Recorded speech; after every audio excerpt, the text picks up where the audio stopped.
Welcome back to the Deer Hunter Podcast. I am one of your hosts, Cody Altizer. Your other host with us is Eric Long, and we have a very special guest, which I am expecting will result in a very exciting conversation today with Casey Shoopman. You probably know Casey Shoopman from the Management Advantage or as a professional critter getter. Does a lot. Did you guys like that? I thought of that earlier today, and I wanted to work it in. The critter getter. We probably can't use that because I think that's a trademarked slogan for company, actually. But well, they can sue us. Yeah, we could use the publicity. Yeah, that's true. Yeah. But usually we start these off.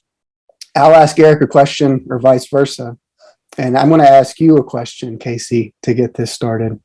Oh no! Yeah, you're going to have to dig deep for this one. My question for you is: what do you like so much about ticks? What's your favorite thing about ticks?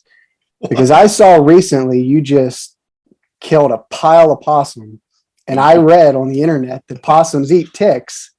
Yeah. So I can only assume that you were killing possums to save ticks. So I just want to know what your thing for ticks is. They're pretty good. Like if you toast them in like a cast iron skillet with a little olive oil, a little salt and pepper, they kind of pop like popcorn. Beautiful. No, there's really nothing I like about a tick. And I know you asked me just because you're trying to get me fired up about the possum deal. Oh, yeah. No, I'm pretty sure we busted that myth pretty good. Oh, yeah. Oh, for sure. No, Casey, he's been on the podcast before. I think it was episode 23. So that was like 2 years ago. We looked it up. It's like, my gosh, it feels like last year we did this. But as Cody was talking about, he's the producer and videographer and photographer, and like Cody was saying, a critter getter, and he has a professional business trapping coyotes and other animals and stuff for clients, and his travels go all over. And appreciate you taking the time to spend a little time with us, Mr. Shoopman. I appreciate you having me on. I'm kind of glad to be inside and grab a drink. I've been outside. You'd be proud of me today. I was out with a good buddy of mine, Louis Zinn. He put in some pollinator mix and some CRP mix, and this will be the first real, or I guess the second growing season. So which 1 year old right now. And yeah, we was out there hugging it, and I was like, man, Stretch would be in tears right now. You sent a picture, and it's popping. Man, for early June, it's you in a 1 year old stand, you can't get it any better. It's that first year's flush. Was it Coreopus? What, I can't pronounce it right. I don't know. He said there was like 31 different species in the mix pollinator that he planted, and we counted a dozen so far. And like you said, there's a lot more to still come. And I'm not a scientist by any means when it comes to the plants. I just know that it's pretty cool. You go out there and you're like, I've never seen that before. Yeah. That's cool. I don't know. It's pretty neat. Yeah. Anyway, sure. But that's what I've been doing today, and it's hot outside, so I'm glad to get back down here in the man cave and talk about whatever you guys want to talk about. Good deal. Now we'll jump right into it, and we'll kind of give you the floor to kind of, I guess, explain, what you've been up to and the reason why we have you on. I don't want to give too much away. Like, I want to hear it from the horse's mouth first, but you went on I don't know, a self-research project. You went out trapping. You wanted to, turkey decline is a hot topic these days for sure. And, you're a very skilled professional trapper, and you wanted to go out and see if there's a correlation between, and a lot of people talk about habitat decline being a reason why, there's diseases, predators, this, that, and the other. And basically you just wanted to put boots on the ground and find out for yourself. Yeah. Before you talk, Casey, it was funny because if I remember right, I don't know, almost a month ago, I got a phone call from Casey after he was turkey hunting and stuff. And he was very passionate about what is occurring out there, and Cody and I have had long discussions about it. And then, really this is the first time, Casey and I had a discussion about it, knowing we were both on the same page of what's going on. And that's where that picks up. It was a very passionate phone call and stuff. And then, Casey, if you follow Casey, please do on social media. He posted a very passionate, again, commentary when he was driving. How about we pick it up from there? So, yeah, like just the phone call, like, I don't know. We had a really good turkey season. Yeah, we killed some turkeys. You saw the pictures that we posted on social media, but what everybody doesn't really see is the fact that we were basically scouting a lot of farms that we normally hunt, and trying to find what I would consider a huntable population. Mm-hmm. And I'm not considering, 180 acre farm with one bird gobbling on it a huntable population. No. Typically those farms would have, 10 birds gobbling on them. And so we were picking and choosing what farms we were hunting this year. And it's been slowly headed that direction over the last 5 to 10 years. And you're in Illinois, right? Yes, West Central Illinois. And, we talk about 10 years ago, we had more turkeys than we knew what to do with. And, it's kind of weird when you hear somebody else or like an older guy say, 10 or 15 years ago, this was going on. And you're like, oh, shut up. That's long, long gone. But really, when you think about it, 10 years ago isn't that long ago. No. And 10 years from now is not very far away. No. And you look at what the last 10 years has been going on as far as the turkey population. And I say West Central Illinois, but I say literally 90% of the United States probably has been the frog in the pot, and we're getting boiled. Mm-hmm. Don't realize it, but I think over the last 2 or 3 months, people are starting to realize it. And if we can change some mindsets and get people all on the same boat, I think we can make a difference. And I think we've got that ball rolling right now. So anyway, to backtrack, turkey season ended, and me and the wife were expecting baby number 2. And so we had her on May 5th, and everybody's healthy. It's going really good. But I knew that I couldn't travel very much. And I knew we needed some content for the show. And I knew that we had a farm that just so happened to be down the road that I knew the turkey numbers are crazy low, which they used to be crazy good. And I'm like, you know what? I'm going to utilize my time and go out there and try to help the turkeys out. Maybe it's a little too late, but maybe there's one hen out there that's sitting on a nest. And if I can go and create a void of predators around her, I'm doing something better than sitting on the couch all day. So, I went and got a depredation tag, not a depredation tag. It'd be a nuisance wildlife permit. And that's the crazy thing. In the state of Illinois, when you go to get your wildlife nuisance permit, it cannot be for wildlife management. What? Does that make any sense? No. Up is down, down is up. Yes. Correct. So it has to be an agricultural purpose. Mm-hmm. So, there's agricultural fields on this place. Every year the raccoons go out there and they dig the corn, they dig the soybeans up, and they eat it. So mark it up. We can get us a nuisance permit. They're also eating, they're also eating the grandma and grandpa's garden. They're digging up everything out there. And every time I go down there, grandma's talking about a raccoon that drug corn down or messed up tomatoes or something. Yeah. So yeah, I set out. And so a little bit of a background on what I do as far as trapping goes. Normally when somebody calls me to do this type stuff, I'm trapping, 2,000 acres or 10,000 acres or even 18,000 acres is the biggest place I've done. And so it's a pretty intense program, and it's covered on a really big landmass. I don't want anybody to confuse what my little project with what I normally do.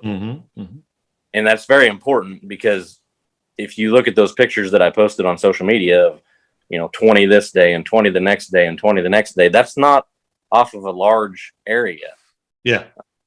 This is off of a tiny little piece. And I guess we can get into that now. The farm that I went to trap, the whole place is 180 acres.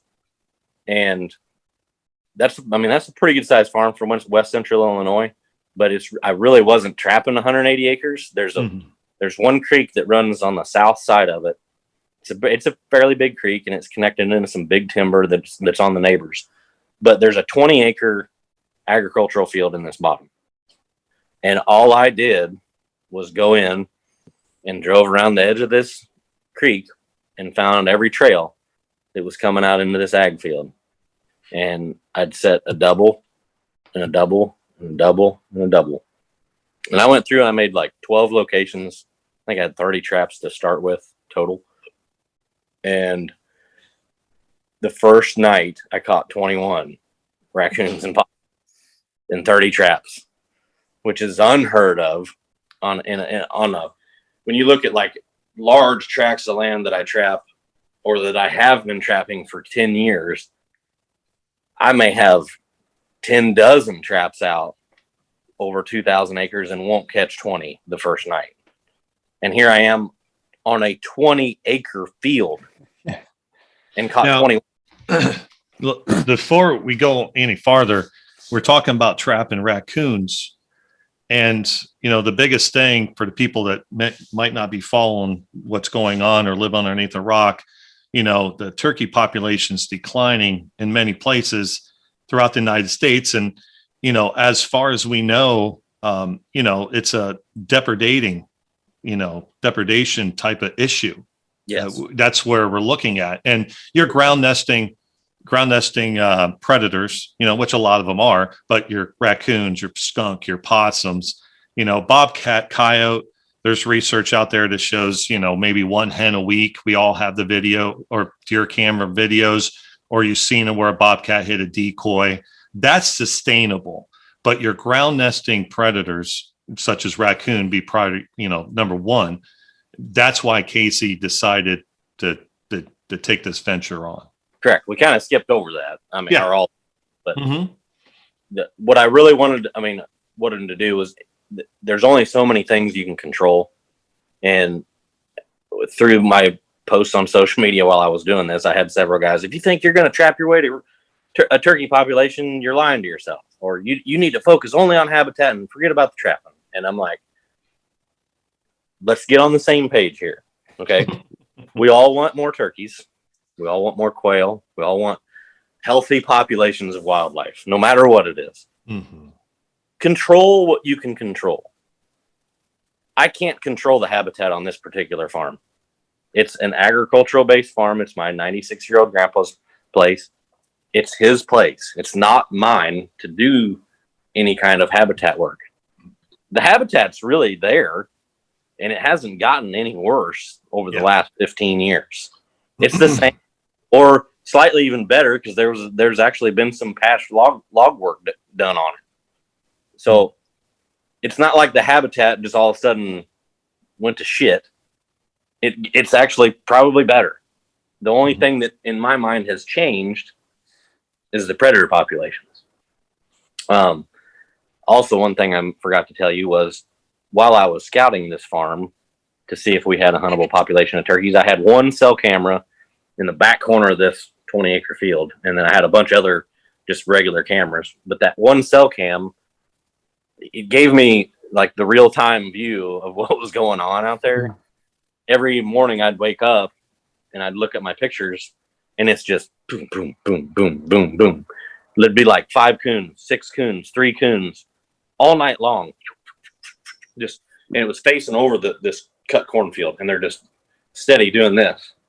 And if you would like do a computer model of and trace all those animals that went through there in that 3-week time period that I watched it, it'd be tracks on top of tracks. There wouldn't be a single corn stalk that wasn't turned over by a nose, you know? Yeah.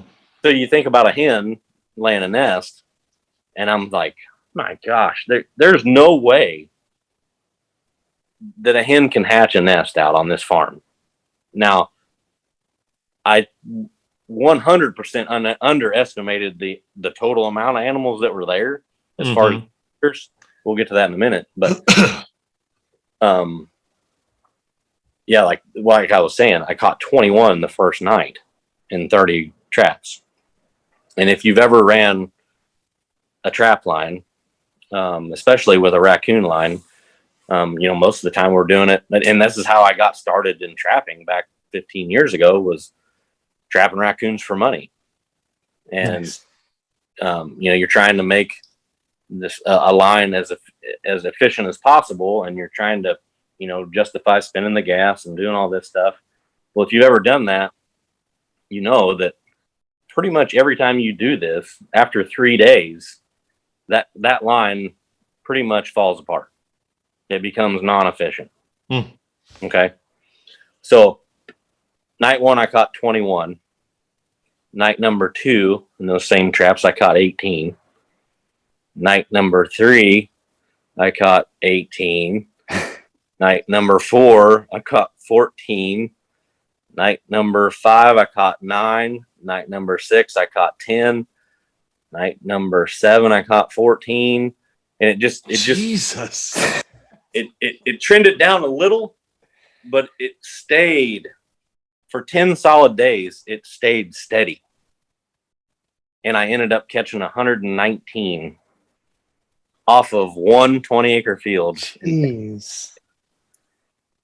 And how many days? 10? 10 days.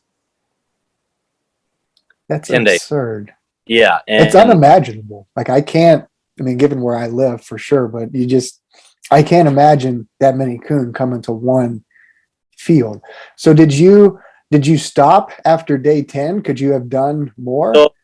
So my initial plan was to just see what was, I mean, I just wanted to just keep running them until they ran out, basically. And I said, you know what, I'm going to give it 2 nights in a row of 5 raccoons or less, and then I'll pull them. Or actually, I wasn't going to pull them. I was just going to fire them off, leave them out, and then I'm going to wait about 3 to 4 weeks and go set them again and see how many move back in, just for Oh yeah. You know, I'm a curious kind of person like that, you know. So what happened was on day, let's see here, I think it was day 10, we had a really heavy rain event. It rained all night, like heavy rain, and the creek came up and it cut off all the travel routes and it flooded out traps and all the bait was washed out, and I went to 0. And I was like, this ain't, I feel like it was just weather. So I reset them, and it rained again before it got dark, and some of that cat food got moldy, and I caught 1. And I was like, man, I really need like 2 or 3 more days of good running weather. So it was also coming up on Memorial Weekend, and I had a bunch of stuff I had to do for that week. So I said, you know what, I'm going to pull them tomorrow. And then we'll come back, you know, in 3 or 4 weeks, because my permit runs till like August 16th. So the next day when I went to pull them, I had 7 more, and I was like, gosh, that's more than I said, you know, I was going to come out, but I was bound by some things that I needed to get done. So, I went ahead and pulled them, or not pulled them. I just fired them off. Yeah. But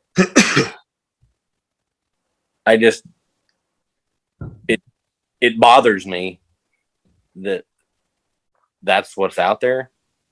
And I know everybody's like, yeah, you know, I was making the Facebook posts and whatnot. And everybody's like, yeah, we got a coon problem. And it's something like, as deer hunters, and just even I fall victim to it in the fall. Like, I'm scrolling through, because I've got 30 cameras that I'm scrolling through, and there'll be 20 pictures of raccoons, and I'm just going through them until I get to what I'm really looking for, you know, at that time. And it kind of slips your mind. so you really don't know exactly what's out there, but it's mind blowing that that's how many came off of one piece of property. And I've had several people say, "Oh, well, that's abnormal. You had an issue." Well, yeah, I did have an issue, but this is not isolated at all. Yeah. For this part of the world, I don't know what it's like in Ohio or where you're at, but like at the same time, I was trapping another farm. It was a 40-acre field, or it's an 80-acre farm, but the front 40 is all tillable and it's flat ground. So the back 40 is just rough and brush, and it doesn't have a big creek going through it. But at the same time, I had several cameras out that it was every night raccoons. So I set 8 locations on it, doubles on each spot. I killed 84 in 11 days on that farm. Jeez. So a similar average, close to it. Yeah, it's worse habitat as far as raccoons go, because it didn't have that big creek bottom that ran through it. It was just brush and a lot of cedar trees. And I've got a food plot that I planted in corn, and then we had front 40 was going in corn this year, and there's a bunch of ditches that come out to it. And I was like, you know what? They're going to be out there digging that corn up too. But yeah, that was I heard the baby crying upstairs. Sorry. No, don't worry. Yeah, so that farm, when I set that farm up, I had a cell camera already out there on the edge of one of my food plots. And you see, and I don't know if I sent you the picture, Stretch. Maybe I did. But you see me setting the trap. I put a dog-proof trap right in front of a cell camera because I had a coon walking by there every night. And it was 4:44 p.m.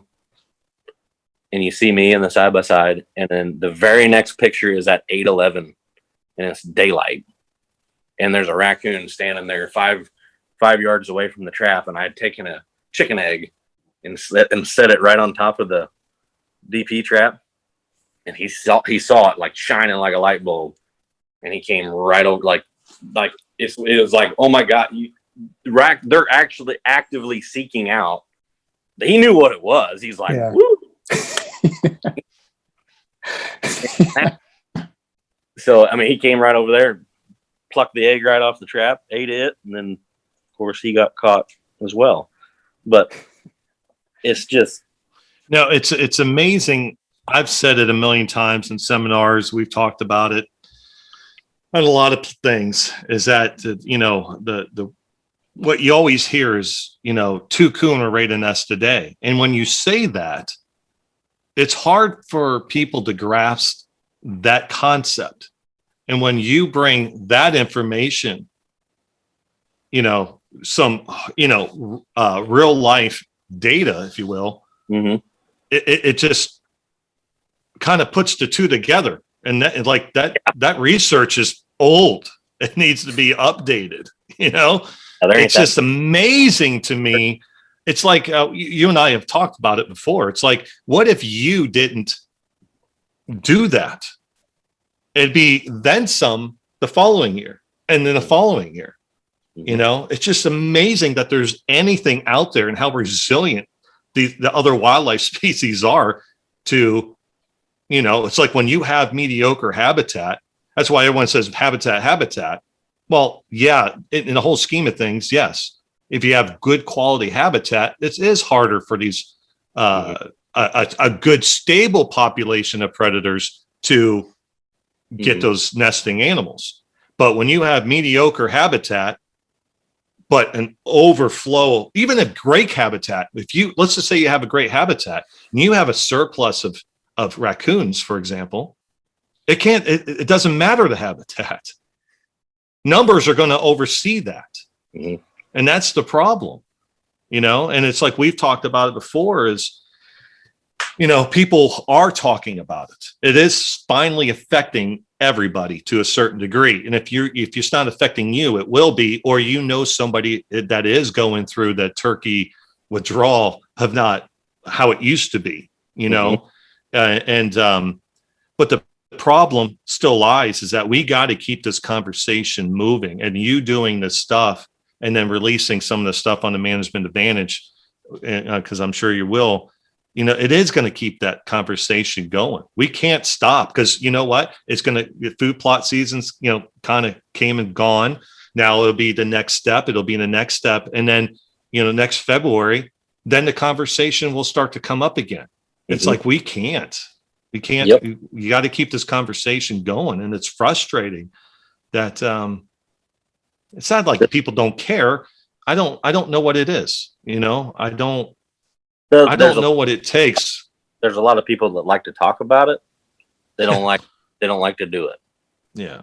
And that was another thing that motivated me to do it. You get on social media and everybody's, moaning and complaining about turkey numbers being down, and we need to do some predator control. Okay, go buy you some traps and go out to your 100 acres that you're hunting, or your 500 acres that you're hunting, and take care of the problem. Control what you control. Yes. Get after it. I mean, that was kind of my motto that I was using. I was like, get after it. Talk about it and do it. Yeah. Maybe you'll make a difference. Yeah. Maybe you can't control your habitat. Yeah. Because a lot of places, like Illinois, not to interrupt you, it's like there's a season and then it stops, and that's when, like, the QDM philosophy minded person, that's when they could start trapping, the get off the deer. You see where I'm going with this. They'll get off the deer and it's like, hey, I could start trapping now, but the season ends. And a lot of places don't have that depredation or nuisance permit and stuff like that. And that's where the conversation needs to go. Maybe, start pushing legislation and start, having some stuff like what you have, some professional type stuff, some real life stuff to get legislation, the conversation moving, like, hey, maybe we do need a nuisance permit for wildlife management, not have to go through hurdles to get to what we want to do. Let's just call it what it is and not put a different, you put lipstick on a pig, it's still a pig. Yeah. I mean, I would like to see some legislation change, and there's been people call for just opening it up. I mean, it's not a novel idea. Alabama did it first. Mm-hmm. But what Chuck has done in Alabama, he did it 6 years ago. Yeah. He has seen zero negative effects from doing it. It's not like when you open that season up, everybody's going to go out there and we're going to exterminate everything. No, it's not going to happen.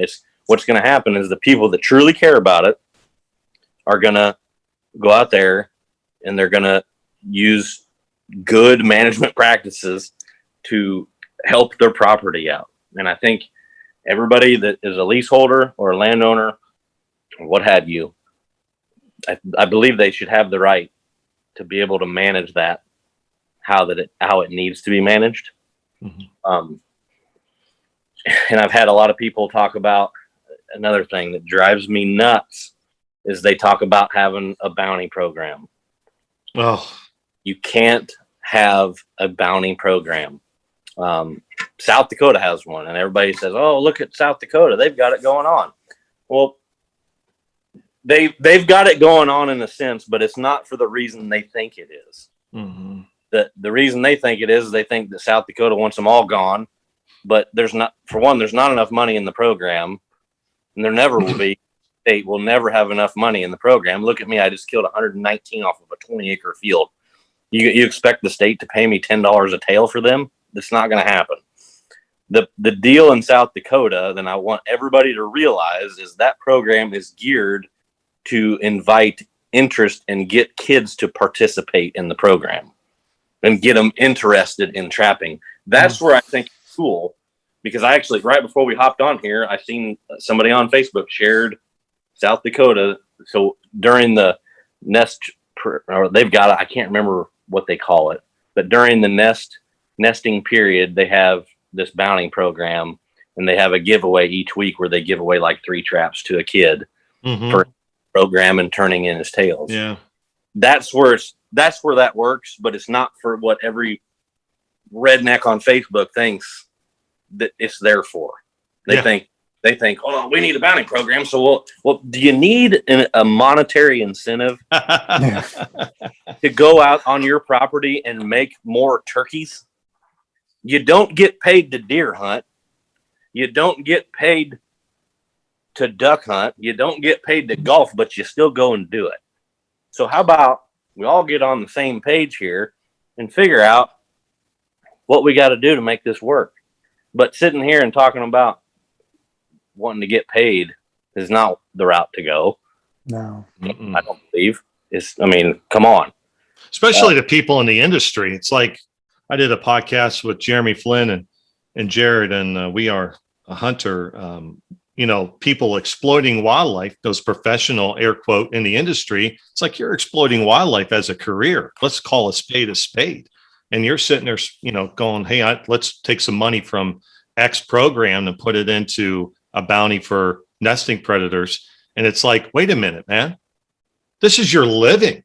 You should want to do this. Why do you need some incentive? Like you said, it's incredible. The mentality. I don't get it. I gave a seminar the other night, and somebody said, "Well, what do you think the price of coons is going to have to be to get everybody out there to do it?" And I said, "That's not why I'm here. I'm here for the management side of it. I'm not here to promote you to trap in November. Yeah, that's great if you want to do that, but where the rubber meets the road is for you to be out there in March, April, that time frame, right whenever those turkeys are thinking about making a net." Yeah, let's talk about that real quick, since you know a lot more about it than most. It's like you have during the trapping season, you only do have a window, depending on the weather, to be a little effective and get some fur on the ground.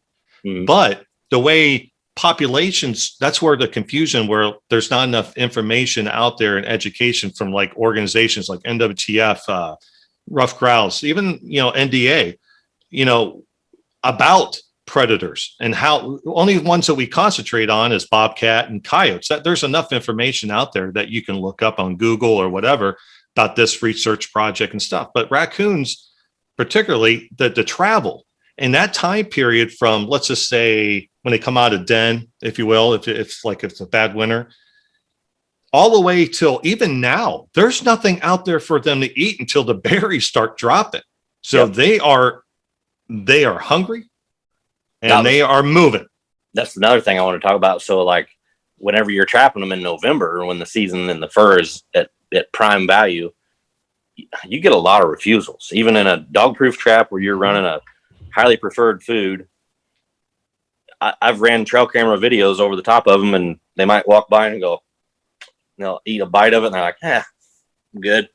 And they'll keep going. Or you're bumping on the verge of breeding season, and they're not worried about eating. They're worried about chasing women. Yeah. So you can go in and you can trap. So like this farm that I killed 119 off of, like if I trap that in November, and I have every year, we'll kill 15 to 25 in a week to 10 days while we're there. And I'm not specifically targeting raccoons hardcore, but I do have quite a few traps out because, that time of year when I'm trapping coyotes in that setting and in that habitat, I always set raccoon traps like in the vicinity or trails leading to a coyote set. And I call them linebackers because they're playing defense. I don't want the raccoon to get in my real pretty coyote set that I spent 10 minutes making, whenever I can set 10 coon traps around it in 2 minutes and not have them mess up my good set for coyotes. But so like the springtime trapping, like you said, all the mass crops are gone, all the corn, soybeans, all the grain in the fields are gone. They've been denned up and they're hungry and they're traveling a bunch. Really the only thing they got to eat is a snail or a minnow swimming around in the puddle in the creek. So, and no berries we're just starting to get mulberries that are turning red on our trees right now. So if you can go in that time frame of March, April in my, general area, you can flat catch some coons. I mean, they don't walk by. You never have a raccoon walk by a trap without getting caught. Wow. Yeah. And so you can go in there, create that void, and give the hens a chance to have their babies and get them up on the ground. Yeah. So, One thing you mentioned, and I got to hear about it, but believe it was last Friday. You got invited to do a seminar, correct? Yeah. Mm-hmm. Yeah. I mean, the backstory onto the end of the good news at the end, if you will. Yeah. So there was a lady there that was, I won't mention names or affiliations or anything, but she was part of a program that you would think is 100% against what we do. And he asked the most questions of anybody there. There's probably 100 people there. And by the end of it, she was smiling and was extremely happy with how I explained things. Mm-hmm. Because I didn't try to berate her or act like I wanted to go out there and just kill every predator out there. I just explained to her what I was seeing and what I feel like needs to be done. Yeah. In a respectable manner. And it went really well. Yeah. How did you get invited to do this? I mean, what transpired to get to this part? I just posting stuff on social media. Whenever I started to do this trapping deal, I've been trapping for I don't know how long, and I always post stuff, but I kind of, like Cody said, I just did like a little self-experiment thing, and it started out as I was just going to go set some traps and take a GoPro with me and just see what try to help something. Then it turned into something way bigger because it started getting shared and commented on and kind of crazy. And so I just kind of kept, I'd give a daily update and talk about what I saw, and people enjoyed it and learned stuff from it, I think, and opened eyes. That's the biggest key, is to get people. It has the wow factor, like, oh my gosh, he killed 100. Well, that doesn't sound like a lot in the trapping world, but whenever you think of the landmass that it came off of, to put it in perspective, I took more raccoons off of 120 acre field in 10 days than I did off of a 18,000 acre ranch in South Texas that feeds corn and protein in 2 weeks. Yeah. Well, the only difference, I've been trapping that place for 10 years. And the numbers are balanced out. Yeah. Even keel. And like whenever we first started trapping that place, we might kill 800 off of it. Now it's back and it's steady. There's none of this. None of this. That was one of the questions. One of the questions that I got asked in that seminar was, well, all the research about trapping or a trapping program is that the animals become healthier and they breed more. And I said, ma'am, isn't that what we all want? Don't we all want healthier animals? The 119 that was coming to one field is not a sustainable population. That's a peak, and then you're going to see a huge valley, and it's going to be not pretty. Distemper, parvo, rabies is a big thing. So if we can even that keel out to where everything benefits, deer, turkeys, raccoons, possums, everybody is happy and not up here and not down here,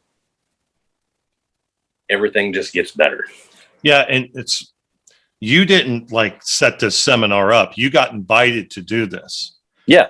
Yeah. So I'll let you talk about that, but real quick, it just shows you, we always talk about, choosing being educated so that way you can choose, the educated words. And if you can't do it, be an advocator for it.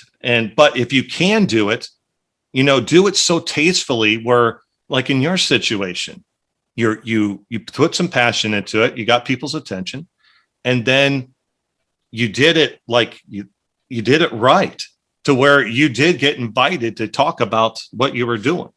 I mean, that just shows you how anybody can do this. Yep. You forget the trapping part, but if you're educated and being an advocator or something, you will get the attention, you will get attention, but go ahead. I mean, you got invited to do this, and Yeah. So I was, I was in the middle of my trapping program, and I met a guy, Glenn Sanders. He's the president of the Mississippi Valley Hunters and Fishermen's Association.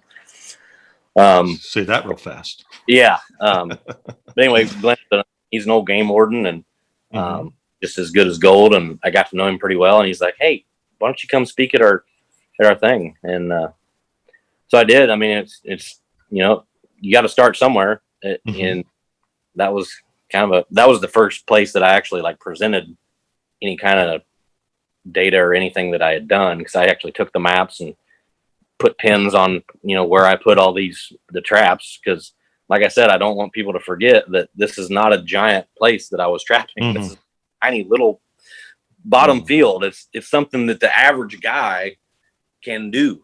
I was the guy. I had a newborn at home. I needed something close to home to do, and you can run them in the morning, and it takes less than an hour to run around the field, and it looks like this big giant project that I'm doing on social media, but it's not. This is just what I was seeing on a little tiny farm, and it, like I said, it turned into something gigantic, and it opened a lot of eyes, and I hope it helps. I don't think it's hurting anything, but it definitely created a buzz on social media. I know that. Yeah. And what's funny thing is like that little environment, but right down the road, there's the same situation. And then next to that person's property is the same situation. It's not a thing. It's the same habitat, all in the same area. And it's like here in Ohio, I wish that I could do what you did. And it's, like you said, yes. I'm sure if I got motivated in the sense of getting my old butt out of bed at 5 o'clock instead of sleeping every ounce of minute I can before I go to work, it's good. I would love to see it. What's that? Get after it, Stretch. Oh my God. Hey, you know what? Yeah, I will. Yeah. I'll get right on that. No, but it's like every feeder you'll see like 20 coon, and they're doing like the circus thing, standing on top of each other, and we're just feeding them all year long. We're getting them through the, if they could get sick, and they could do all this. That's another thing I wanted to mention too. I had somebody try to tell me that I was pre-baiting or I was in a state that I could run a deer feeder. There was none of that happened. Like, I did not go out and make bait piles to make a false population of raccoons on this farm. I literally went out, and you'll see it. I'm actually working on some of the video. It's going to be not highly produced. It's going to be kind of point of view, me with a GoPro, down to earth. This is what it is. And I mean, you can see every bit of it. There's nothing false about it. It is what it is. And it's mind blowing. And it's kind of like the very first clip of video that I shot. I walked out there, and it rained that morning, and there's coon tracks from walking through in the daylight. And I just talk about, the little farm that we got. And at the end of it, I said, you know what, I'm going to follow along for the next couple of weeks, because we're going to open some eyes, and it's going to blow your mind how many we're going to take off this one small farm. Now, did I think it was going to be what it was? No, I was not expecting half of what I caught, but yeah. And then you did another thing. You went at night and did a night project, in a sense. Yeah. Explain that. Yeah. So I went out with Glenn Sanders, and he wanted to do a survey and kind of emulate how the DNR does it.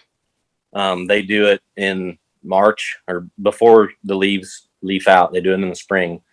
They do a 25-mile loop, and with spotlights, they count predators. They count deer. They do all that stuff. Anyway, we wanted to do it on a 5-mile stretch and do it with thermal instead of spotlights. But the disadvantage we had was we were fully leafed out. This was just 10 days ago. So I go down there and meet up with Glenn. We take off driving, and he he did it to the T, like you would. It was a scientific study. He set his odometer. He had his pen and paper and he was writing everything down. I was looking, he was looking. And we drive through the whole thing. And at every mile, he would stop. He'd reset his odometer. He'd count everything up, write it out.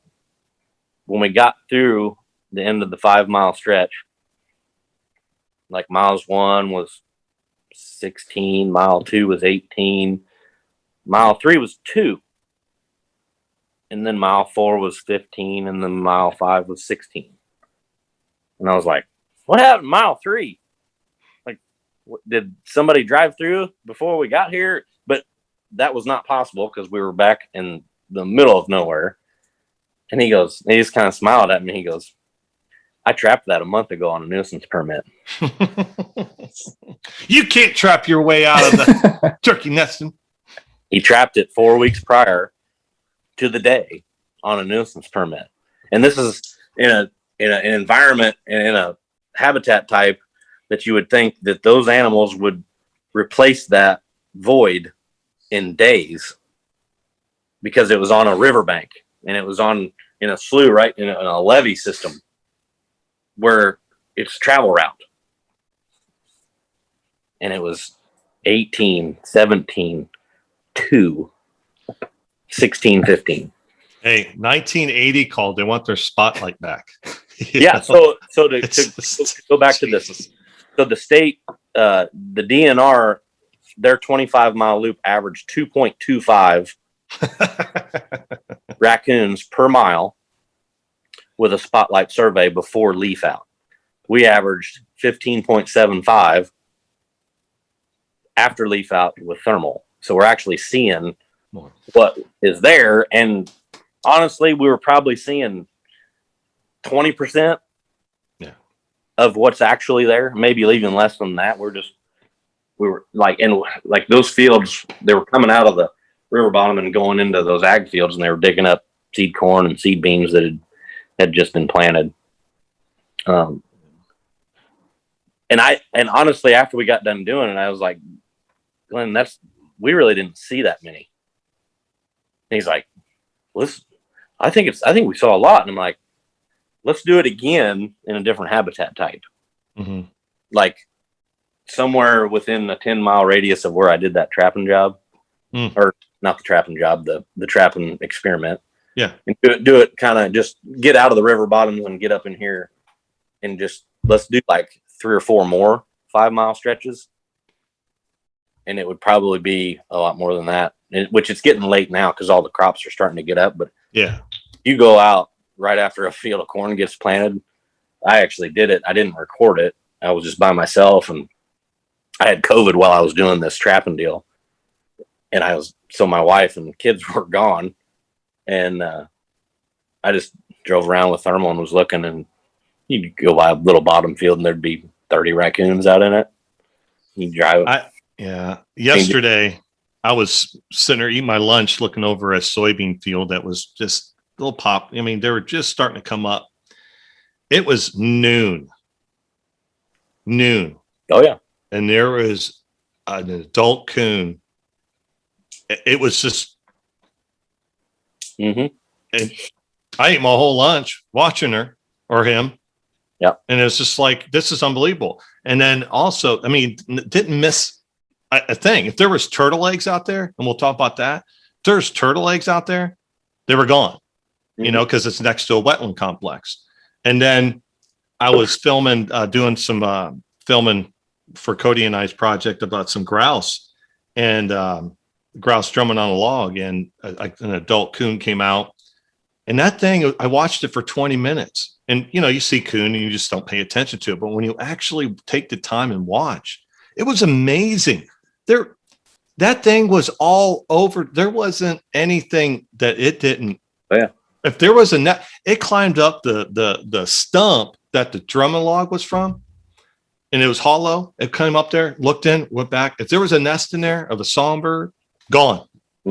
Gone. Snake, gone. Anything, gone. It was just amazing. These things don't miss nothing. And that's just a coon. One of the other things, while we were doing that survey with Glenn, he said, "When's the last time you heard a whippoorwill in the wood?"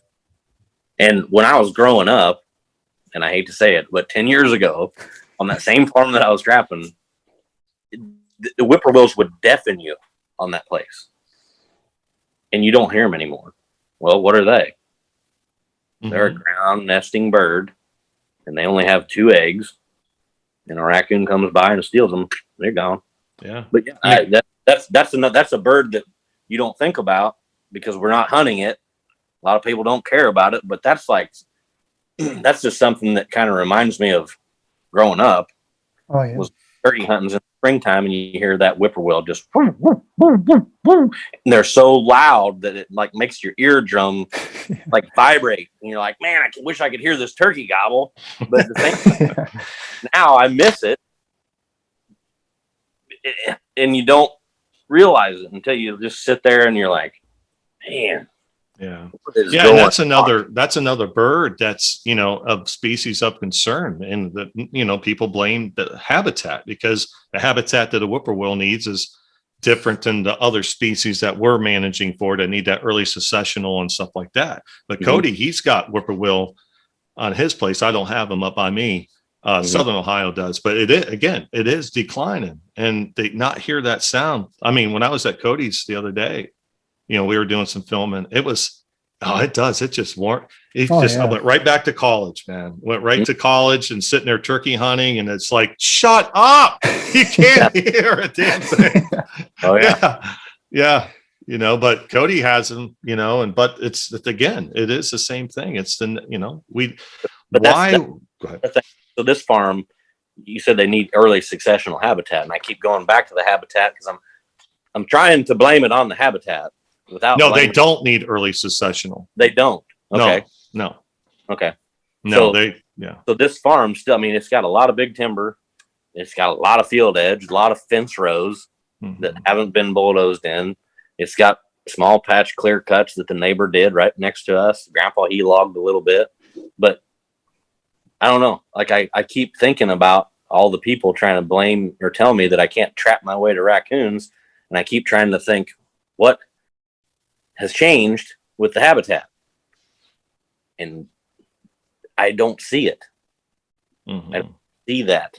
The only difference I see is the trail cameras pinging every night, 20 times a night, with predators walking by.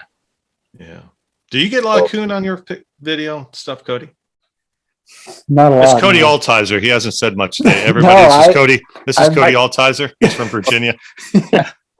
No, I get some, not a lot, to be honest. I mean, there's always, I'm sure as Casey can attest, there's more out there than, as with every predator. I don't get a lot of coyotes. I don't get a lot of bobcats. I get more bear than anything else. There's more out there than what I get pictures of for sure. But I mean, it's rare to get a coon for sure on trail camera. Yeah.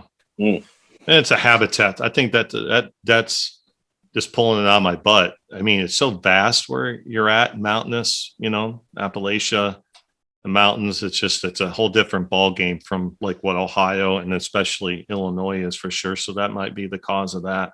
Yeah. All them bear eating them. All the bear eating them. That's it.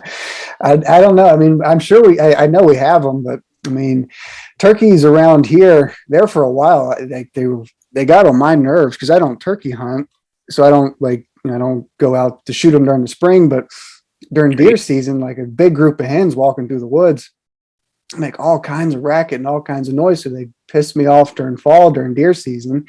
And then like they got to the point where they actually made it hard for us to grow food plots there for a while because there were so many turkeys. They come after we plant and pick up the seed. But I don't know, I guess like 17 or 18, I think is when turkey numbers started going down. And for the first year or two, I really didn't.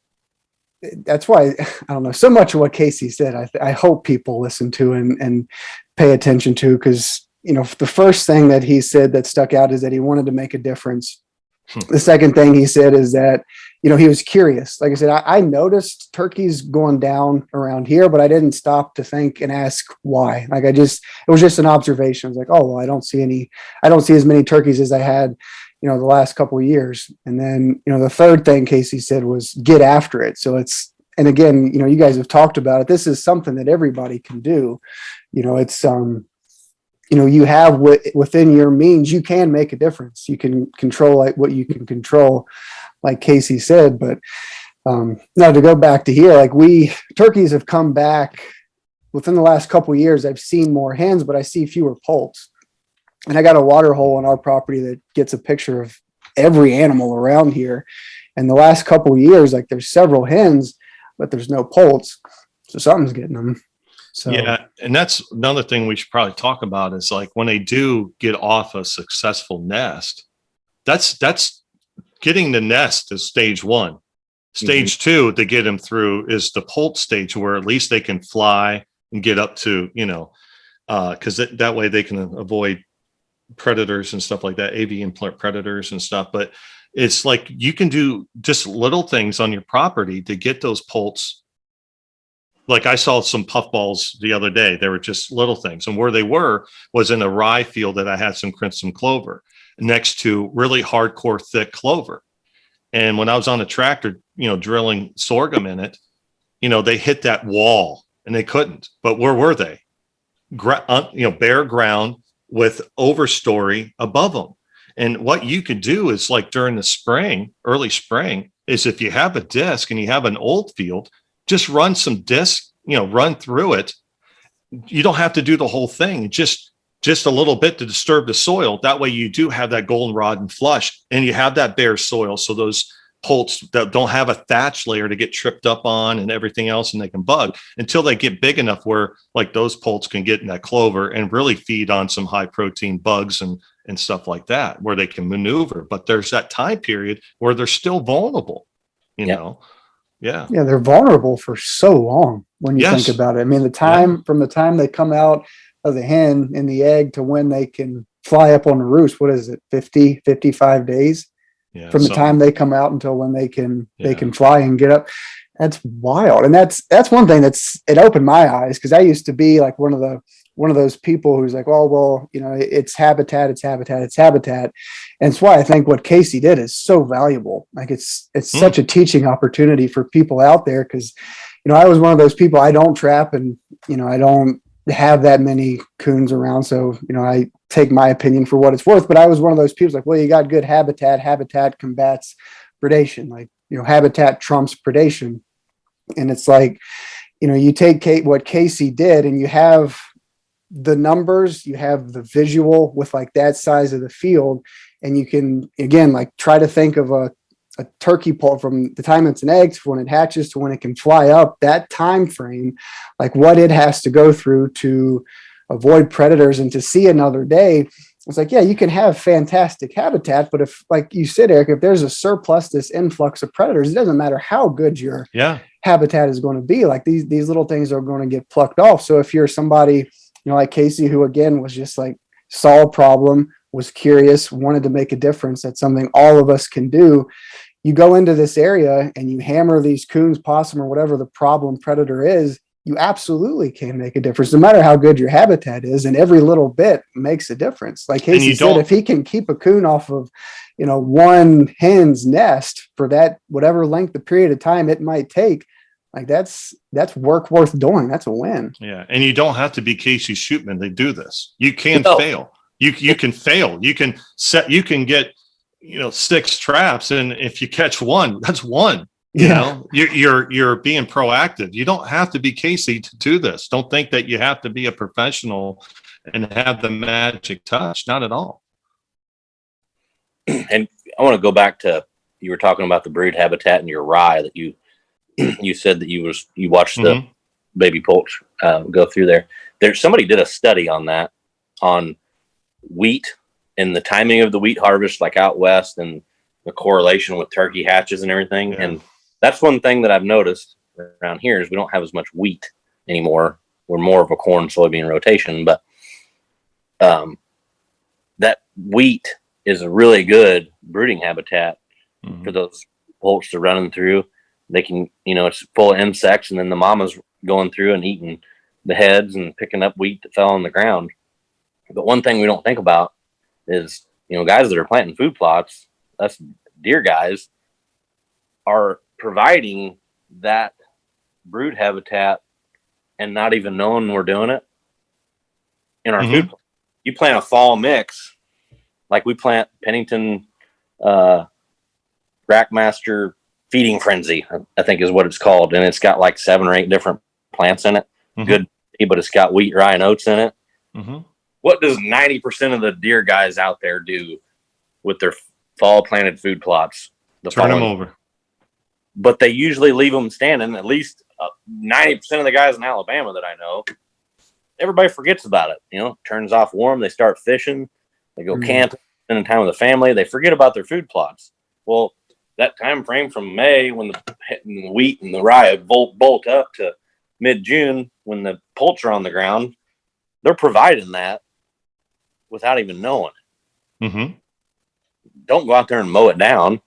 Let them have it for a little bit. Yeah. But like all my fall planted food plots right now are 6 foot tall, crimson clover underneath of it, rye, wheat, and oats at varying stages. And that is a free brood habitat that I've provided. And it may be a half acre. It may be a quarter acre, maybe an acre over here. And just, it's out there, but that's something that people just don't think of. Oh, absolutely. So it's funny that you said that, because Cody's going to see it this weekend, that he's going to come on up and we're going to do some filming. The property that I hunt on is, 500-600 acres, and it's got a lot of food plots on it. And I just decided, I tilled up some the other day with the rotavator, but majority of it I would normally turn over. And I was exactly, Casey, I made the decision from here on out. My plots are just like that. I left it for brood habitat. Yep. I'll plant them in the fall, and I'm going to do the same damn thing. I got great native vegetation that I don't have to worry about them, eating. Why am I spending money? Yep. I'm providing more for wildlife if I do native vegetation work and just do that fall type mentality, Yep. know. And go ahead. You talk a lot about the holistic approach and using less chemical and trying to have a living plant on your soil and building your soil at all times. And most of your fall food plot blends are that. Mm-hmm. So you're doing that, but you're also providing brood habitat. You're feeding your deer in the fall, and you're giving yourself a place to hunt. So it's something that people just don't think about. And they look at a fall planted food plot and think, I'm going to kill a deer on it. But in the grand scheme of things, when you start to look at it, go out and look at your fall planted food plot right now, mid-June. Look at it. There's bare soil. Mm-hmm. There's crimson clover this tall. There's wheat, rye, and oats that are this tall, and then there's rye that's 6 foot tall. Mm-hmm. And get down ankle level with your head and look at it. Yeah. And a bolt can go mm-hmm. run right through it. Yeah. Yeah. Just something to think about. And that's one thing I wanted to stress too about the trapping stuff. Even just say you got some kids and you want to get yourself outside and get the kids outside. When you start trapping, and it has made me a better hunter, and that's been said for years. The guys that are going out and trapping, they got a little better understanding of the woods. I'm not saying I'm a better hunter than anybody else, but I've noticed just for myself that when I'm out there, I notice things like I wouldn't have noticed before I started trapping, because when you're trapping, you got to pay attention to a lot of things, and you're always looking for sign. And it's just something that you end up doing after you learn it and not even notice. But then when you take a step back, you're like, okay, now I'm in the woods and I'm turkey hunting, or I'm planting a food plot, or I'm getting ready to do this. And you start I don't know. It's hard to explain. Yeah. But you get more immersed into it. Yeah, it's the same thing. Cody gets, we talk a lot about it, and Cody does, and he does it with herbicide, doing invasive control on his property and evaluating his property. It's the same thing. When you actually get out there, other than just the hunting aspect of it, you start learning your property, right, Cody? Yeah, no, I mean, that's, Casey said it really well. When you're out there trapping, you're looking for little details. You're looking for something specific. Same thing, like when I'm out treating invasives, like in a clear cutter and old field, like I'm looking for like right now, like literally today, like I was out spraying Sericea lespedeza, which I mean is a tall, like right now it's probably like that tall, real thin. It's hard to see in little pockets. So you're honed in, like looking for that. You're not looking at this big zoomed out aerial view of an old, like you're looking for little things. So in that process, and I'm sure it's the same with trapping, Casey, like you notice like a flower that you might not have been aware of, or you see a turtle that you wouldn't have paid attention to. You see these little details, and the little details open your mind to like the bigger picture, and that's what conservation's about. I mean, that's, again, I've been so impressed about Casey's just whole approach to this whole thing. He was talking about wanting to trap these coons to help the turkeys, but also like in the process, you're helping a whippoorwill. I can't imagine a summer around here and not hearing a whippoorwill. Yeah. You can't hunt a whippoorwill. I guess you could hunt a whippoorwill if you wanted, but you shut your mouth, mister. Yeah. But I mean, that's that holistic approach, looking at the bigger picture. I mean, you might have a singular focus of helping turkeys, but you're helping other wildlife in the process. And that's what wildlife management and conservation is about. And that's why I wanted to talk about real quick the turtle aspect of it. We've talked about it. I mentioned it real quick, is that you're right. You're not just hunting, you're just not helping turkey poults. You're not necessarily, whippoorwills, grouse, quail, pheasant, etc. Is that even the non-game community, like the person that Casey talked to at his seminar, you have to understand this is not just a sportsman's issue here. I mean, the turtle population is taking a major hit because they go out, find places to lay eggs, and they're gone. I mean, for too long, because turtles live, a little bit longer than most species of wildlife. There is a gap. I mean, the non-game community that cares so much about the like turtles and other songbirds and stuff like that, not so much as the sportsman aspect of it. They need to get on board with this. They need to be educated, like Casey talking to that person, right, Casey? I mean, you talked to this lady. So like whenever me and Glenn did that survey, he goes, we need to go ahead and get this done, because if we wait another couple of weeks, all these turtles are going to be coming up out of that river, and they lay their eggs on the levee. This is a Mississippi River levee, and it's sand. He's like, we don't need to come out here and do the survey then, because this place will be just nothing but raccoons. And I was like, well, we'd get a better idea of what's actually out there, And he's like, well, that's skewed. And I see where he's coming from. Yeah. That's skewed. That's a skewed deal, because all the raccoons are coming to there, because all the turtles are coming out of the river at this time frame, and they're laying their eggs in that sand on the levee, and the coons are coming up there and digging all the eggs up out of there. And he's like, he said, you give it a couple of weeks, you come out here, and he said, you might see 60 in this mile. Jeez. And I was like, what? Yeah. That's why we need to see. That's the thing. It's like, let's nail this home. Casey, what's the take home message here? What do we need to do? It's like, we got this information that you did, that you did so much for the sportsman by doing this, especially when this gets out. What is the next step? What we need to do with this information? NWTF, basically any bird type, from ducks unlimited to grouse to pheasants forever. They need to have this, and they need to take it and do something with it, promote it. Maybe not your sense of your study, but where is the leadership with this, man? Go ahead. I'm going to go out on a limb. I'm just going to tell you like it is. You can change the laws. You can legislate. You can get a hold of NWTF, NDA, whoever, but that's not where it's going to work. Where it's going to work is at the private level, and opening eyes and getting people motivated to go out there on their property and take care of what they need to take care of, no matter what it is. Yes, we can notify whoever. We can change the laws, but say I did all this stuff, we changed the laws, and then we stopped doing it. Well, what have we done? Yeah. We haven't done anything. But if we keep motivating people and opening eyes and letting people know what is actually going on, that's where the rubber meets the road. Yeah. Where all the action takes place at the private level. Because the NWTF isn't going to come to my grandpa's farm and kill 119 coons for me.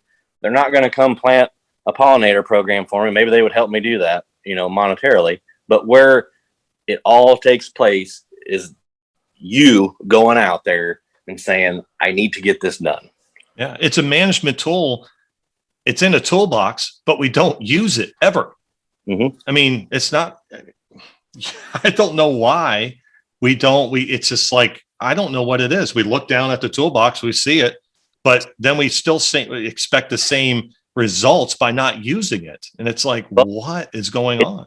It's the mindset. So just like that guy that said, what's it going to take for coons to come back to, what price are they going to have to get to be to where we see people start doing it? Well, let's change the mindset. Like, let's change it from the dollar to management. Like, do you have to get paid to go out there and do this? You don't get paid to deer hunt, like I said before. Yeah. You spend thousands of dollars on Sitka freaking camo. I spent $100 on fuel in 10 days.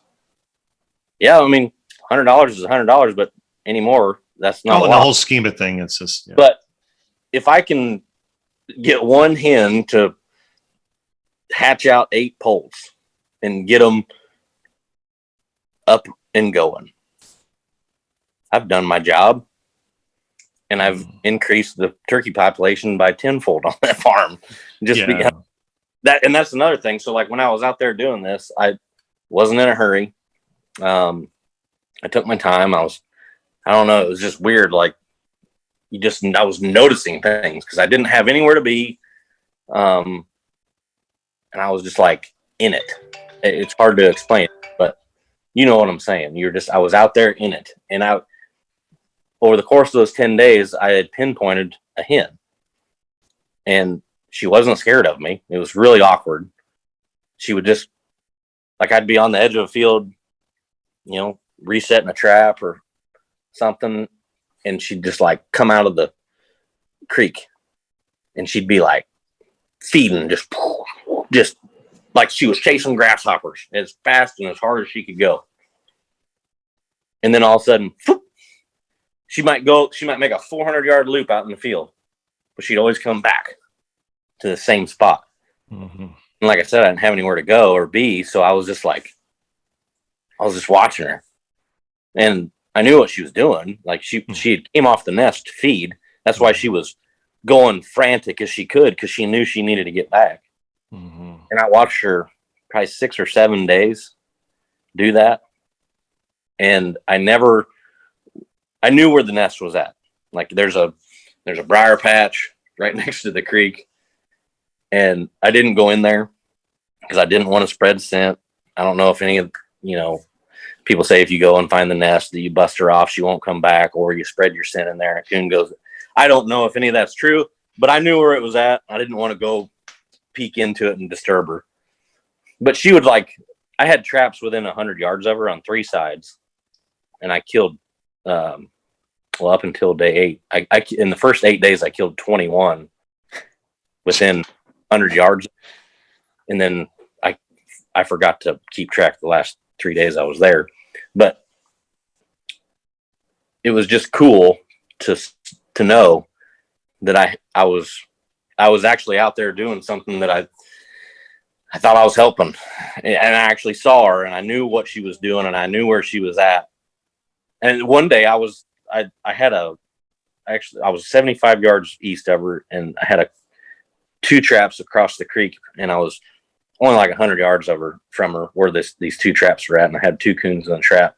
And I turned around and looked, and she came out of that briar patch and was like standing on the creek bank, like looking at me, like, "What are you doing over here?" And she never ran off.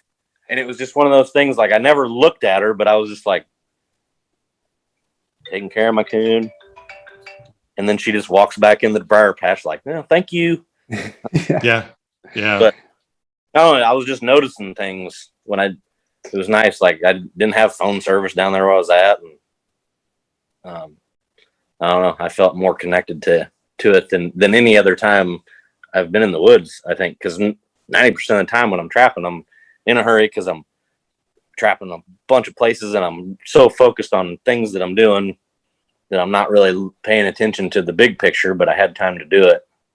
And that's why I said, like, even if you got kids and you just want to get them out, the trapping is a great way to get them out in the woods and just take your time and just spend time with them and show them things. Show them a frog. I mean, well, what's frustrating is, like, I know in Ohio, there's an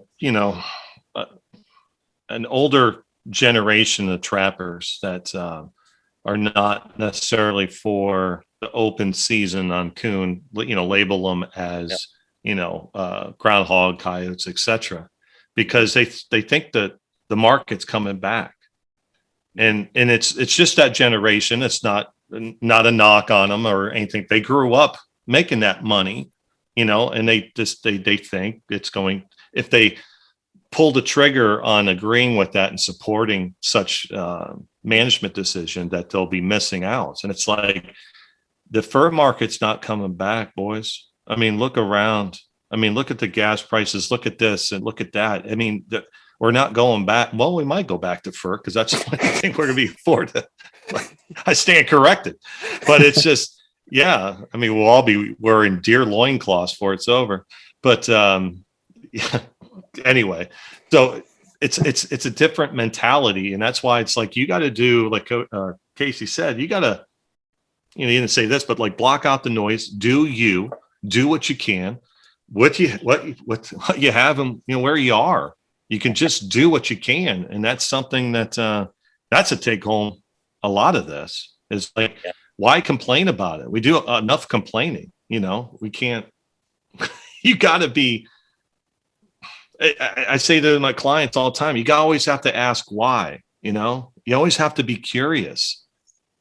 Meaning, I don't say curious, but I say you always have to question, why is that there? Why is this happening?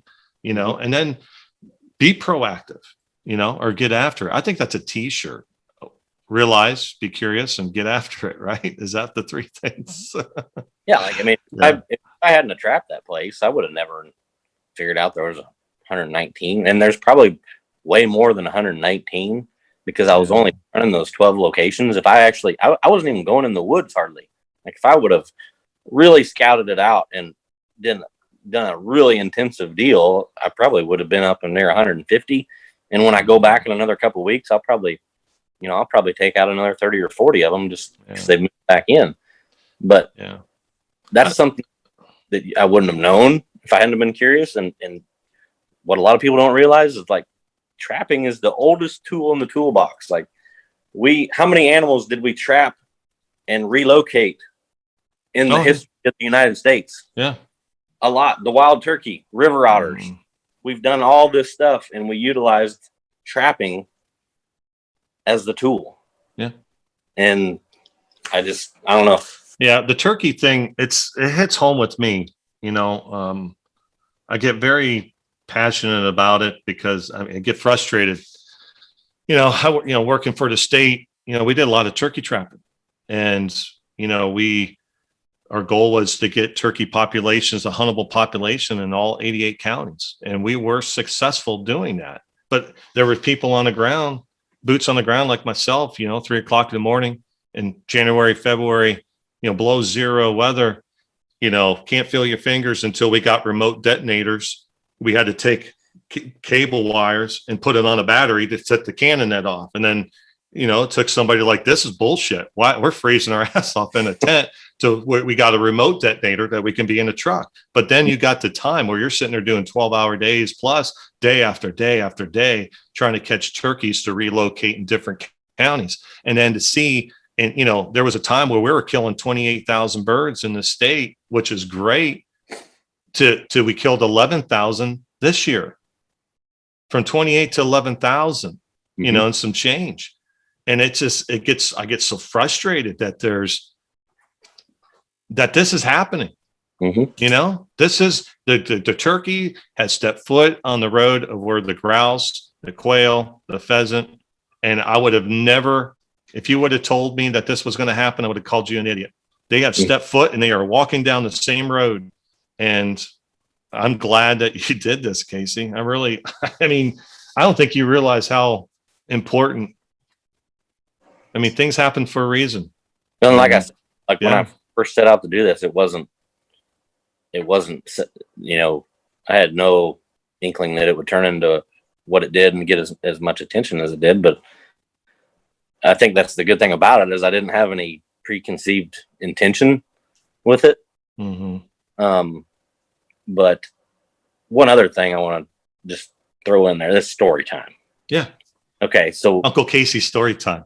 Music story time. So I first got introduced into trapping from my dad when I was little, and we were using little 1.5 coil springs and making pocket sets in the creek. And we didn't do a lot of it, but it was something I was just like, wow, like, you can do, oh my gosh, I'm a little boy, like, wow, this is awesome. But anyway, we got involved in fishing and all kinds of other stuff, and the trapping kind of went on the wayside. And then I got back into it, probably 2006, 2005, 2006. And I got like 24 traps for Christmas. And I was like, I'm going to go catch some raccoons. So I started doing that. And the next Christmas I got 24 more. And I just started like stockpiling cash because I was selling the pellets. And I was like, man, this is neat, you know? Yeah. And then I was buying more traps with the money I was making. And it was just kind of neat to see that. But to finish the story off and to tie it into the turkey stuff, 2007, 2008, 2009, there was a time period in there where I couldn't hardly find a raccoon that was alive. Like, and you look at it now, like every road ditch, you could literally go set two traps, and just go down a road and set traps in every road ditch. And the next day you would have every trap full. Well, back then it wasn't like that, because one major reason, and I think was because we had a distemper or parvo outbreak, because those falls, whenever I was doing that, I was finding raccoons dead just in the ditches, or there'd be a mud puddle in the timber and there'd be like 10 of them. I was like, man, and I had no idea what was going on. Mm-hmm. It hurt me because I was trying to make money while I was doing this. And anyway, so that was, like I said, 2007, 8, 9. When was the best turkey numbers in the state of Illinois? If you ask anybody that in the general vicinity, it was 2009, 10, 11, 12. Immediately the next 3 to 4 years following that. But that happened on a grand scale across the whole, let's just say it happened through this county. We had turkeys everywhere for the next 3 to 4 years. Now that population of raccoons is built back up, and it takes a while, especially on a grand scale. And then, so it's see this, boom and bust, boom and bust. Mm-hmm. And when you look at what we're trying to do, we want it level. Yeah. Yeah. Forever. You shouldn't have to wait for distemper or whatever, or, I love this one, the cicada hatch. Hey, let's have a good, next 17 years, we'll have a good turkey population because all the coon will be eating cicadas. Yeah. Hey, I'll be 17. Okay. What's 17 and 48? I'll be 60 something years old.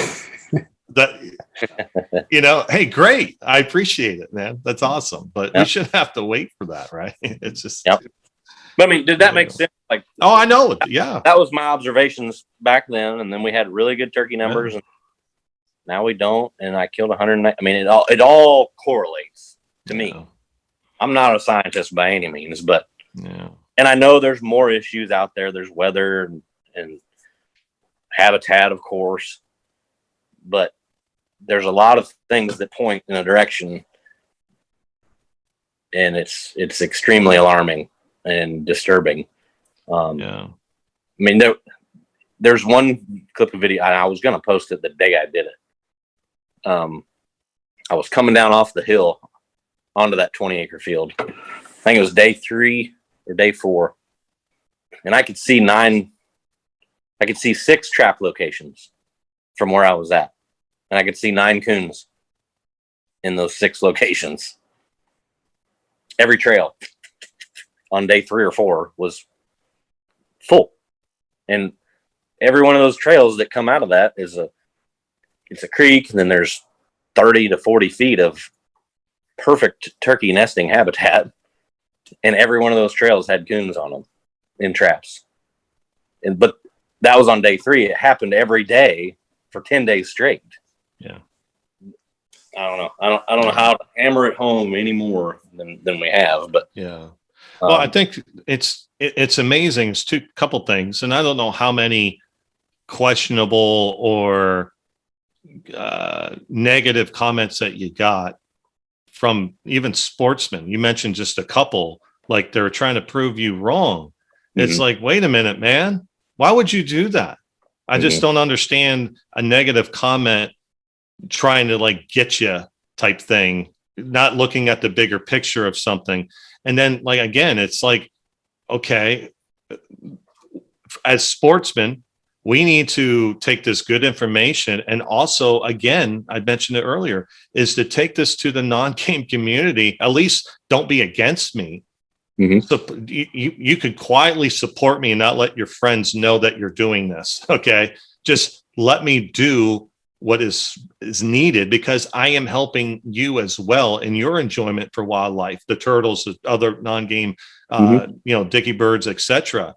It's like, we're all on the same team. Yes. We all love wildlife. We just choose different ways to enjoy it.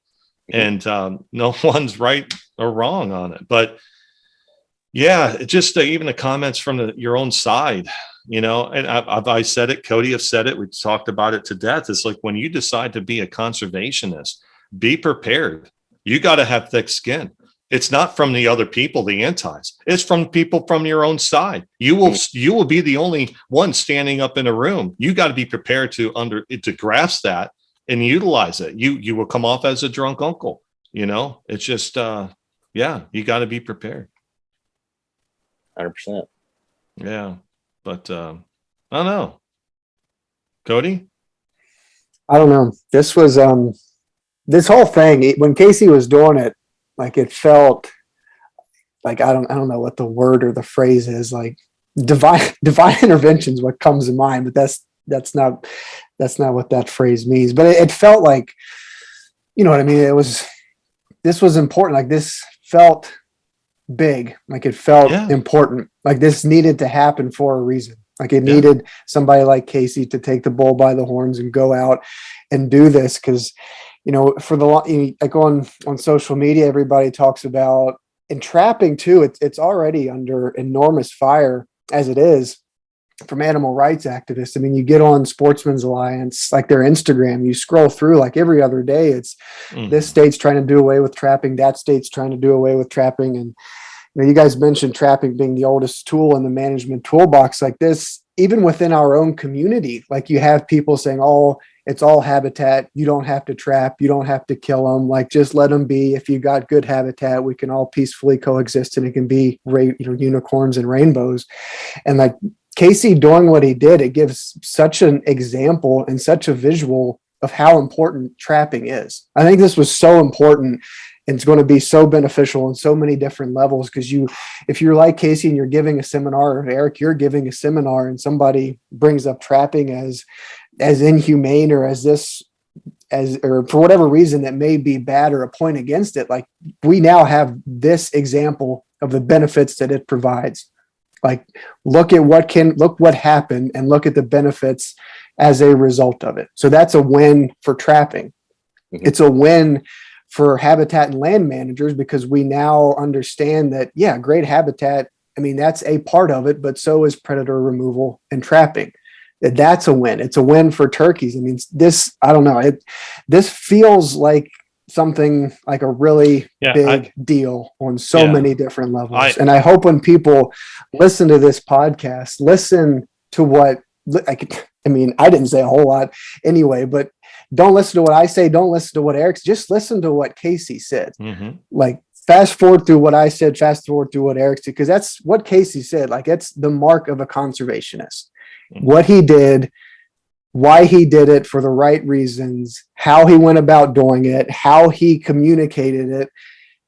that's what we need more of. I mean, you can apply, and Casey talked about mindset, like take Casey's approach and mindset to this problem with coons and turkeys, and you can apply it to whatever problem you have to face as a landowner. Like here where I'm at, like apply Casey's get after it approach and mindset to grouse management, or if you're managing for quail, apply the same, get after it perspective.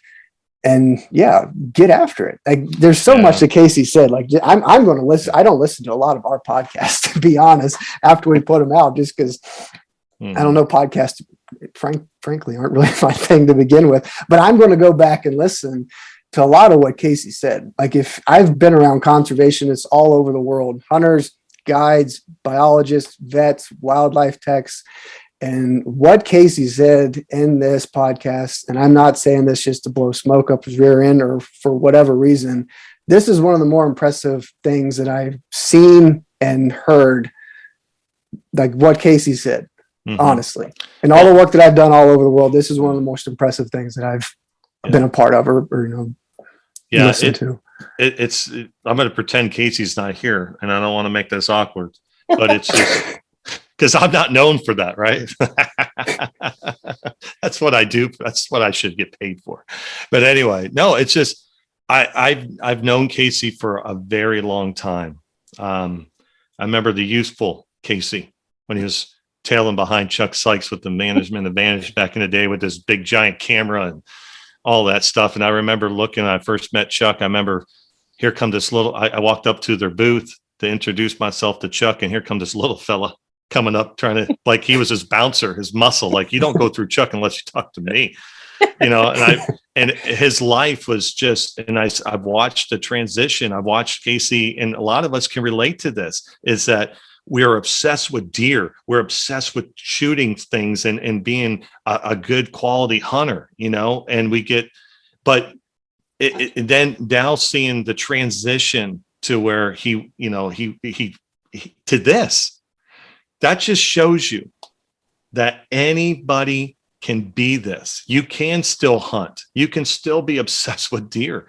You can still be obsessed with turkeys, but be a conservationist. And that's what he has become by doing this. Everything, Cody, like you said, everything happens for a reason. This, as corny as it sounds, this needed to happen, in my opinion. We just got to take this and run with it.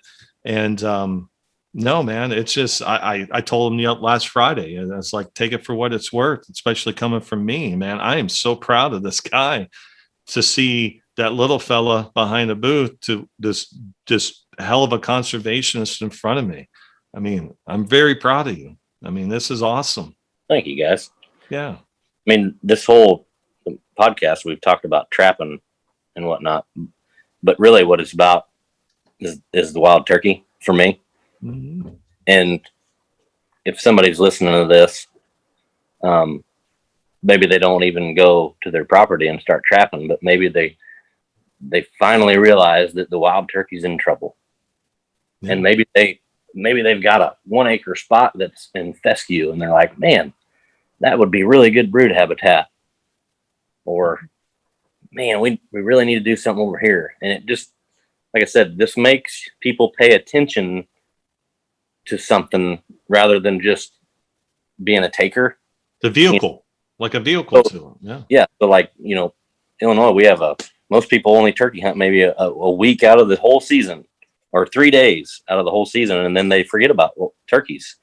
And if we can change that mindset to where they think about them just a little bit more, it would just turn things around. And then that bleeds over into their kids. And we start changing people's mindset from the ground up. And I think it's begun. And I think we're at the tip of the iceberg with it. And yeah, I really like where it's headed, because I've had people get involved with this I spent hours on Facebook direct messengers.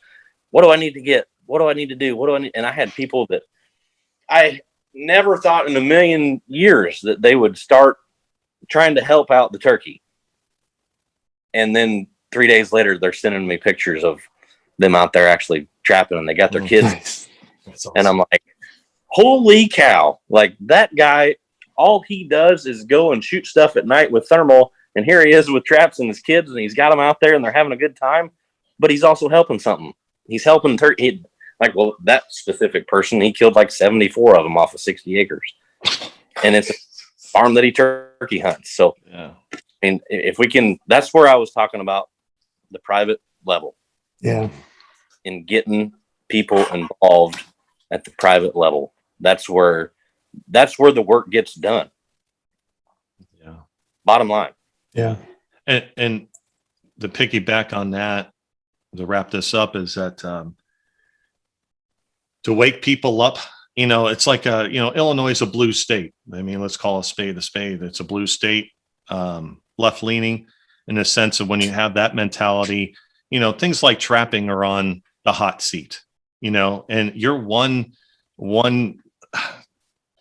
legislative thing away from it going away, and whether you trap or don't trap. And if you have this information, instead of like you're picking a side, well, I don't trap, but since I'm a sportsman, I'll pull the lever for trapping. But that's all you're doing. Your mouth is shut. But if you start becoming more educated and learning things like what you're doing, Casey, that way you can be at a party and someone talks about trapping. You can use educated words and thoughts because you have something that can back it. You're an advocator. You might not participate in it because it's not you, or you just don't have the time, or whatever reason it is. But now you're an advocator. You have some stuff because you woke up. You can fight for it, even though you might not do it. That makes sense. Mm-hmm. Yeah. So anyway, good stuff, man. Good stuff. Yeah, I'm inspired for sure. This was good. Yep. Good stuff for sure. Well, appreciate you coming on, Casey. I appreciate you having me. Yeah. And I think you need to keep spreading the good word. If you have an opportunity to get on another podcast, I think you should get on a podcast and start talking, maybe the little bit bigger ones that, the 10 people that listen to ours, you might raise that. But no, I mean, you got to start somewhere, bud. You betcha we do. Yeah. But no, it's keep doing the good work. Yeah. And people need to hear this message, whether it's somebody with a podcast, 5 people listen to, or 5,000. Yeah, I mean, it'd be great if just take an example, the Illinois fur bear biologist or chief of wildlife. I mean, even if Illinois would just change the wording in the nuisance permit, like they don't even have to open it up. Like if it's going to make everybody mad that you take the raccoon off of the list, then let's give the opportunity for me to call the game warden and say, I want to help the wild turkey population on this farm. Wildlife management, mark it down on the permit. If they would just change that would make me extremely happy. Yeah. Yeah. That's easy. That's so easy to do. And it's still like they want it.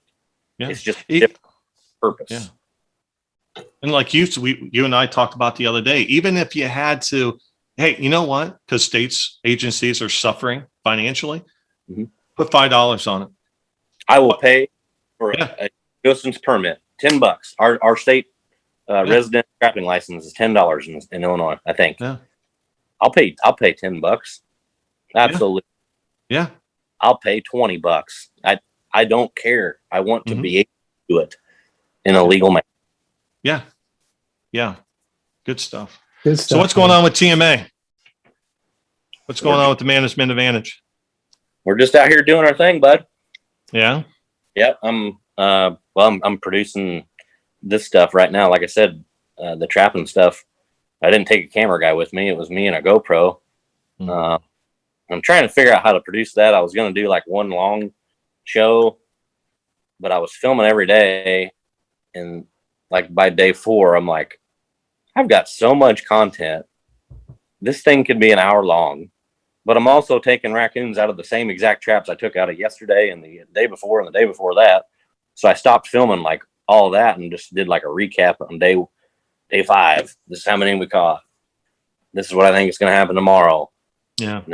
But I ran trail cameras on video mode on the traps to see how they're, interacting with the traps and all that stuff. But I don't know how I'm going to produce that yet. I might do like a video a day for 10 days and just kind of go through the progression of it. Mm-hmm. I mean, I go through how I look for sign and weather and the different traps I use, the system that I have with the dog proof traps. I don't know. There's a lot of information there, and for some guys it may be not as exciting, but to me, after I've been reviewing some of the footage and try to figure out how I'm going to do it. To me, it looks a lot like a lot of the YouTube videos that you see a lot of 12-year-old kids watching.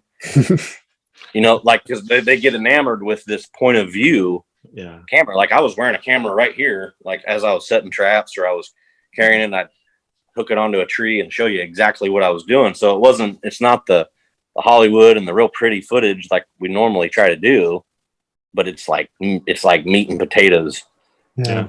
And like, for some reason, like to me, it seems like that 10 to 14-year-old age group, and which is what I really want to target as well, like to help them learn about it, is that style of video. I mean, that's so popular. Like, Hunter, he's 19 years old. He'll sit there and put on our TV, on YouTube, watching some guy play video games. Yeah. And he's sitting there, he's looking at, the messages and he's interacting with the viewers, but he's playing somebody on a video game. And it's just, it's hilarious, but it's that style. It's just like, why am I watching this? But I'm captivated by it. My 3-year-old daughter has gotten into the YouTube video thing, and her thing, she loves Paw Patrol. If you know what like, so they've got a movie and they've got a whole series of TV shows. But there is a channel on YouTube where they take Paw Patrol figurine toys and they like narrate. It's the oddest thing in the world. But now we're way off track. Yeah. But anyway, that's what I'm doing right now. We obviously try to plant some food plots and do some videos this time of year, but it's been raining like at a frequent every 2 to 4 days, and we haven't. I've got some corn and soybeans planted, but really, I mean, all my other food plots are either like we just talked about, that fall planting that looks great, and I don't really want to bother it right now in case we got some turkeys hatching out, or we've got clover fields that are doing their job. It's at a maintenance level right now, and it all looks really good. So well, good deal. Like I said, I was sitting there on the couch one day, and I was like, I need to figure out what I can do right now to help, and then it turned into this. So, well, I'm glad it did. Well, Casey, thank you. Thank you for taking the time. We'll talk to you here soon, and let us know. We'll share that stuff on our social and on YouTube and all that other stuff as well. I'm sure, right, Cody? And we'll do what we can to support this. So sounds good. All right, brother. All right. Thank you, sir. Yep. What do you say? I mean, we've said that before after we've talked to somebody like Sportsman's Alliance, and especially like Dr. Ben Jones of the Rough Grouse Society. We said, what do you say about that? Yeah. But what do you say about that? Yeah. Wow. No, it was, I struggled there at the end to describe this podcast and what Casey did, like the whole scope of it. It was, hard for me to describe, and still is. I don't know what the word or phrase is. The whole thing, like the whole project, all of what Casey did just felt really important. It felt to me, like a project, an idea, an action. It felt like something that is going to get a lot of change done. I think a lot of good is going to come from it. I think this has a lot of potential. There's a lot of teachable moments, a lot of teachable points that come away from it, but it just feels like something that we're going to next year, 5 years from now, this feels like something we're going to reference back to and say, because Casey did this, because of what he learned, we're at a better place now because of it. That's the best way I can describe it. We're going to look at in the future, fast forward, we're going to look back on this and say, because of what Casey did, all this good has come from it, whether it's getting managers back on the same page, because it's super annoying. In a lot of the Facebook pages, you see people talking about you're talking about turkeys specifically, but talking about predators, and the go-to is always, well, habitat trumps predation. If you have good habitat, you'll have fawns, you'll have turkey poults, you'll have quail, you'll have grouse, that. Leave the coons, leave the coyotes, leave them alone. Don't have to trap, don't have to kill. We can all coexist in harmony. Yeah, maybe in 1400, like when we had all this, like the world was perfect and we didn't have all this fragmented land. And it's like you said, I mean, Casey's example, like imagine, Casey knows this stuff, like the habitat on that farm sounded really good. It doesn't matter how good your habitat is. If you have this many predators, you could have pristine A+ habitat. If there are that many predators, they're going to find the nest. And what Casey did, I mean, it's a good example. It's like, maybe, I might have great habitat. I can manage habitat till I'm blue in the face, but maybe I also have to, or maybe I also should be managing, removing predators too. So I don't know, just so much good can come. I feel like if we do a good job getting it out there. Yeah. Habitat, you said, because we do hear that it's habitat. Well, us managers, wildlife managers, we're people forget we're a minority group of people doing this. Yeah. And you mentioned fragmented. Yeah. I mean, and there's a lot of us that don't manage, but hunt and fish and stuff. You could be making a difference whether because it is. It's not high class habitat out there. Yeah, in most places, because we are a minority group of people actually doing stuff. I'm an island where, like, my place. Yeah.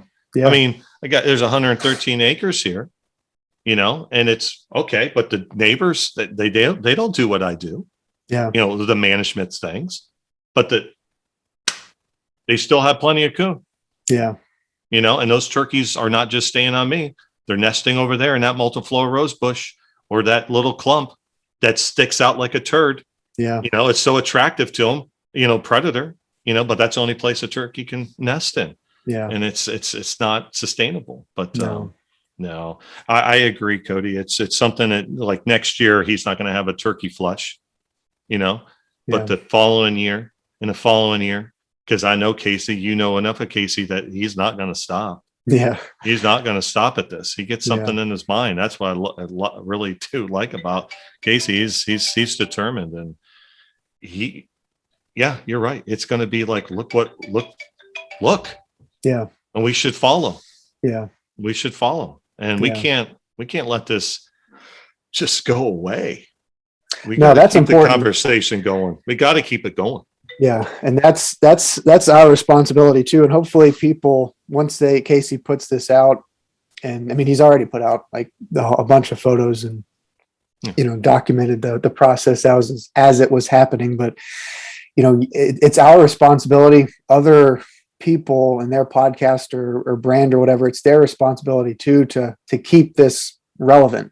Like, I don't care. Like, October 31st, like, peak deer season, rut's about to kick off. Like, we should throw this out there on Facebook to remind people, like, oh yeah, by the way, don't forget about what Casey did. Don't forget about the turkey. Yes. Don't forget about this. Because I mean, everybody's guilty of it. Like, we're not attacking anybody in saying that, but my point is, like, we got to keep this out there. We can't let people forget about it. And that's just our society. Like, we get enamored with one thing and it's great, and then it just kind of falls away and we forget about it. Like, this is something that we've got to keep out there. So it's something we can control. It's something that we can control, especially in a deer community. Whether we all know people like yourself. You're a deer hunter, but you're not a turkey hunter. Mm-hmm. So yeah, I know that the turkeys are declining, but you know, but the deer community can really, really step up, you know, especially the ones that do supplement feed and or bait. You know, when if you get your deer early, man, take some kids out, do the whatever you got to do, you know, to keep the heritage going, but get the steel out, you know, learn, try something new, at least try it, at least attempt it. If you fail, you fail. If you fail, you fail.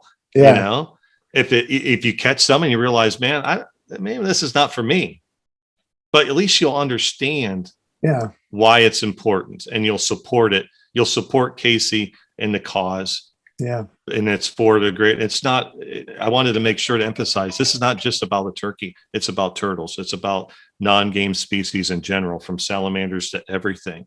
These things are just whatever they trip over, they eat, you know, and it's just not a turkey issue. It really isn't. So, no, I was inspired. I mean, I've never trapped an animal in my life. I can think of, like, you know, on purpose or whatever. But I want to try. There's always more predators out there than what you're aware of, for sure. I don't think, like I said, our biggest problem, or our most prevalent predator, are bears. That's what I get most pictures of. That's what I see the most. But I want to try to trap. Let's get bear trap with the big teeth. Knowing my or the luck, snare that rips them up in the air, you know, like Tarzan. I'd step on it, knowing my luck and my medical experience. But no, I mean, again, Casey, you know, we talked about every little bit makes a difference. I mean, he inspired me. I'm going to try it. The next time you come down, have you help me teach me what I need to know to do it. And it's like Casey said, if you can keep a coon off a nest enough to get her, you know, to hatch, or to get those poults enough, you know, buy them a few days to where they can fly. I mean, that's. And then those of you that say it's habitat can take over. Right. Real quick story before we get off. It's funny. My brother, we trapped. And when I was in high school, we trapped a lot. My friend and my brother got into it, and we bought some beaver traps, these 330 conibears. They're about, you know, they're this big and square, and it takes a tool, you know, to get the spring so you can set it. And I remember there's the trigger, there's 2 wires coming off once you get the dog on there and all that stuff. Well, anyway, they were really close together, and it took every ounce of him and I to set this brand new 330. And the idiot goes, he touched it. He was like, he couldn't. Oh no. He goes, aren't those supposed to be farther apart? And click. And it came on his bone on his wrist. And he looked up at me and what? I'm like, I was like, I don't know what to do for it. So the super strength that I got, you know, we got him out of it. But he was like, hey, aren't those supposed to? I was like, oh my God, man, this catches a beaver in the middle of your wrist. This is nuts. But anyway, so well, good deal, man. Well, everybody, as per usual, thanks for listening to the Deer Hunter podcast, and hope everybody's enjoying the content that Cody and I are putting out. Wildlife is Our Way of Life series. I even said it correctly this time. I'm pretty proud of myself. Thank you. You know, and you know, we're trying to give a different spin to just looking at the normal things that people talk about, and hopefully everyone's enjoying our little spoofs and stuff. Our latest one, Cody's running for his life because of Midge.